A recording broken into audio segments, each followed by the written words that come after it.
నాన్న గెలిచాను నాన్న.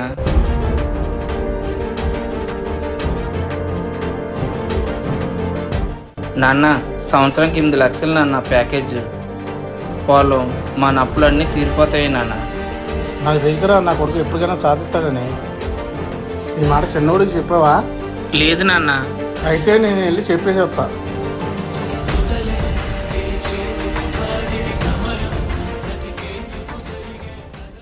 ఎప్పటికీ మనం మిడిల్ క్లాస్ వాళ్ళు ఏమీ తక్కువ కాదు. ఒకటి బలమైనది సాధించాలంటే చాలా సార్లు కింద పడతాం.